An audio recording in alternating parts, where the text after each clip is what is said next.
Episode 122।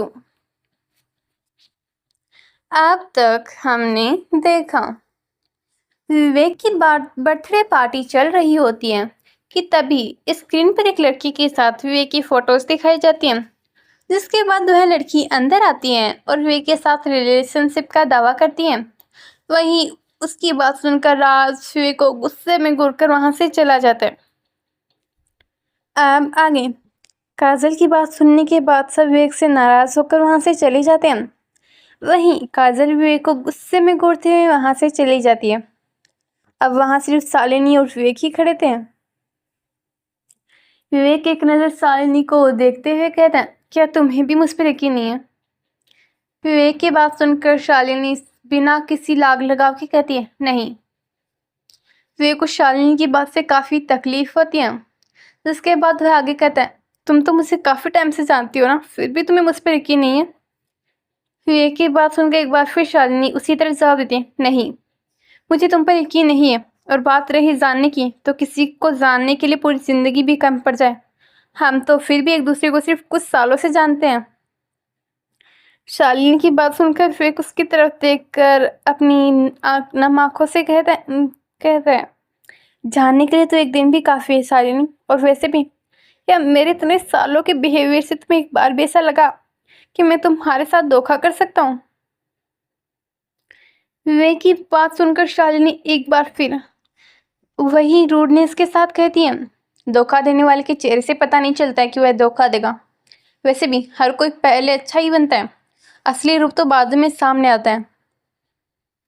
Shalini की बातें विवेक को काफी तकलीफ दे रही थी और वह उसे देखते हुए कहता है, तो क्या तुम्हें मुझ पर इतना भी यकीन नहीं है? शालिनी उसकी बात का कोई जवाब नहीं देती, जिस पर विवेक आगे कहता है, माना कि हमारा रिश्ता इतना अच्छा नहीं है, लेकिन कम से कम मुझे इतना तो यकीन था कि वक्त आने पर तुम मेरा साथ जरूर दोगी और मुझे समझोगी। लेकिन मैं गलत था। तुमने भी बाकी सबकी तरह फोटोज पर यकीन कर लिया। अरे कम से कम एक बार तो मुझसे पूछती कि सच क्या है, मैं तुम्हें बताता और साबित भी करता, लेकिन तुम्हें तो मुझ पर यकीन ही नहीं है। यह कहकर वह जमीन पर बैठ रोने लगता है। वहीं शालिनी एक नज़र उसको देखती है, जिसके बाद कहती है, उसने भी तुमसे उस दिन यही एक्सपेक्ट किया था।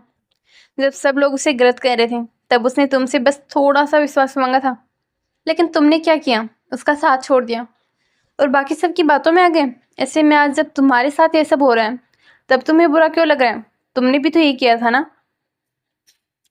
शालिनी की बात सुनकर विवेक एकटक उसे देखने लगता है और उसे उस दिन की सभी बातें याद आने लगती हैं, जिससे सोच उसे अब जाकर अपनी गलती पर पछतावा होता है। आज उसे एहसास है कि जाने अनजाने में उसने क्या कर दिया है। आज जो उसके साथ हो रहा है, उसने भी तो प्रेम के साथ वही किया था। उसने सब पर यकीन किया सिवाय उस पर जिस पर उसे करना चाहिए। उसने भी तो उस दिन उससे यही उम्मीद की होगी ना।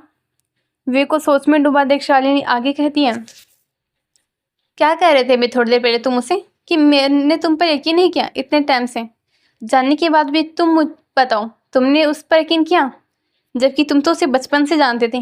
नहीं, बल्कि तुमने तो कल की आई लड़की पर यकीन कर लिया। ऐसे में तुम किसी और से कैसे कुछ एक्सपेक्ट कर सकते हो? शालिनी की बात सुनकर विवेक रोने लगता है और रोते हुए कहता है, ये मैंने क्या कर दिया? मैंने अपने ही भाई जैसे दोस्त पर शक किया, उसे गलत समझा और बिना जाने क्या क्या किया। यह कहकर वह जोर जोर से रोने लगता है। वहीं तभी सभी लोग जो बाहर ही खड़े थे अंदर आते हैं, जिसके बाद राज कहते हैं, भाई आपको आज कितना बुरा लगा ना ये देख कि मुझे आप पर यकीन नहीं है। तो सोचिए उस दिन प्रेम भाई को कितना बुरा लगा होगा। आखिर उन्होंने तो आपको अपनी पूरी दुनिया माना था। आज आपको यही बात एहसास कराने के लिए हमें ये सब करना पड़ा और वो सब भी कहना पड़ा। हो सके तो मुझे माफ़ कर देना भाई। यह कहकर राज अपना सर हल्का सा नीचे झुका लेते हैं। वहीं वे उसकी बात सुन सबकी तरफ देखता है तो अदिति बोलती है, हाँ भाई, ये सब हम सबका प्लान था, ताकि आपको आपकी गलती का एहसास करा सकें और जो रिश्ते खराब हो गए हैं उन्हें एक बार फिर सही कर सकें। इतना कहकर अदिति रुक जाती है। वहीं अदिति के रुकते ही काजल कहते हैं, हाँ सर, और मैंने भी इनमें इनका साथ दिया। प्लीज़ मुझे भी माफ़ कर दीजिए। वो राज ने मुझसे हेल्प मांगी तो मैं मना नहीं कर पाई, कहकर काजल भी अपना सर हल्का नीचे झुका लेती है। वहीं विवेक उसकी तरफ देखकर कहते हैं, कोई बात नहीं और थैंक यू आप सभी का कि आप सबने मेरे लिए सब किया, लेकिन अब काफ़ी देर हो गई है, मुझे नहीं लगता प्रेम अब मुझे कभी माफ़ करेगा, कहकर विवेक की आंखों से कुछ बूंद आंसू की बह जाती। वहीं अदिति विवेक की तरफ देखकर कहते हैं, जब तक आप कोशिश नहीं करेंगे पता कैसे चलेगा, एक बार कोशिश कीजिए शायद सब ठीक हो जाए। जिस पर विवेक कहते हैं, पर लेकिन इससे पहले विवेक अपनी बात पूरी कर पाता, राजू से टोकते हुए कहता है, भाई आपने एक बार अपने गुस्से की वजह से प्रेम भाई को खो दिया, आज एक बार सब कुछ साइड रखकर उनसे माफ़ी मांग लीजिए और तब तक कोशिश कीजिए जब तक वो मान ना जाए। राज की बात सुनकर विवेक अपने आंसू पूछते हुए कहते हैं, हाँ तुम सब सही कह रहे हो, अब मैं प्रेम को नहीं खो सकता, अभी उसके पास जा रहा हूँ, यह कहकर वे वहाँ से निकल जाते हैं। वहीं उसके जाने के बाद देव भी वहाँ से बाहर आकर खड़ा हो जाता है। वहीं निशा अदिति से कहती है, अदिति तुमने भाभी को इसमें शामिल किया है, हमें बताया क्यों नहीं। निशा का साथ देते हुए राज कहता है, हाँ अदिति अगर तुम बता देती तो हमारा डर कम हो जाता। निशा और राज की बात सुनकर देव कहता है, वैसे भाभी आपने कब किया, जहाँ तक मुझे याद है आप 2 दिन तक हमारे साथ ही थी। देव निशा और राज की बात सुनकर अदिति गहरी सांस लेकर ही कहती है, आज सुबह मैं भाभी से मिलने गई थी क्योंकि मैं नहीं चाहती थी इन सब में वो हर्ट हो, इसलिए। कुछ देर पहले अदिति अपने रूम में परेशान सी बैठी थी, उसे कुछ समझ नहीं आ रहा था कि वह क्या करे, जिससे परेशान होकर वह शालिनी को कॉल करती है।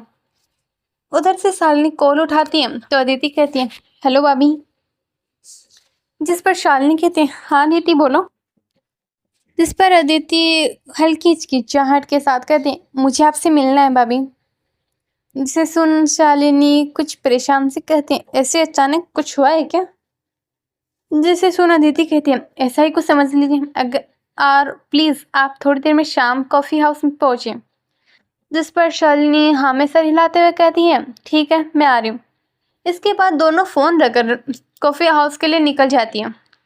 थोड़ी ही देर में दोनों वहाँ पहुँचती हैं तो शालिनी अदिति को देख कहती है, अब बोलो अदिति क्या बात है। शालिनी को देख अदिति उनसे कहती है, भाभी अब मैं जो भी बोल रही हूँ ना प्लीज़ उसे एक बार आराम से सुना, उसके बाद ही कुछ कहना। अदिति की ऐसी बातें सुन शालिनी हल्की परेशान होते हुए कहती हैं, क्या बात है अदिति बोलो ना, मुझे काफ़ी घबराहट हो रही है। शालिनी की बात सुन अदिति कहती, वो भाभी बात ये है कि इसके बाद अदिति शालिनी को शुरू से लेकर अब तक की सारी बातें बता देती हैं, साथ में अपनी प्लानिंग भी। वही शालिनी उसे सुनकर सोचती, अदिति भाभी अब हमें आपकी मदद चाहिए, प्लीज़ मना मत करना। जिसे सुन शालिनी कहती, अगर तुम्हें ऐसा लगता है कि इससे सब ठीक हो जाएगा तो मैं तुम्हारे साथ ज़रूर जाऊँगी, चाहे फिर जो हो जाए।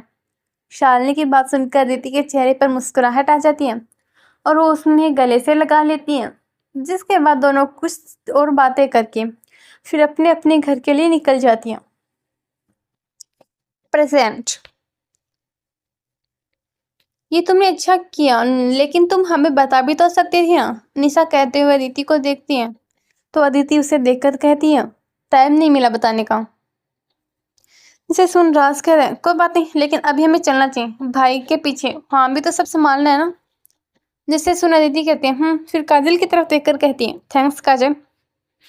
अदिति की बात सुन काजल मुस्कुराते हुए कहती है, कोई बात नहीं, फ्रेंड्स में तो चलता है, अब तुम लोग जाओ, मैं भी अपने घर जाती हूँ। और शालिनी भाभी आई एम सॉरी, वैसे मैं आपको अभी बोल सकती हूँ ना। जिस पर शालिनी मुस्कुरा देती है तो काजल भी मुस्कुराते हुए वहाँ से चली जाती है। वहीं अदिति राज देव निशा और शालिनी के साथ वहाँ से सिंघानिया मेंशन के लिए निकल जाती हैं। हे डियर लिसनर्स, कैसा लगा आपको आज का पार्ट जरूर बताना, और आपको क्या लगता है प्रेम करेगा विवेक को माफिया नहीं, और आपको अदिति का प्लान कैसा लगा ये भी जरूर बताना। तो चलिए जल्द मिलते हैं अगले पार्ट में, तब तक के लिए बाय बाय।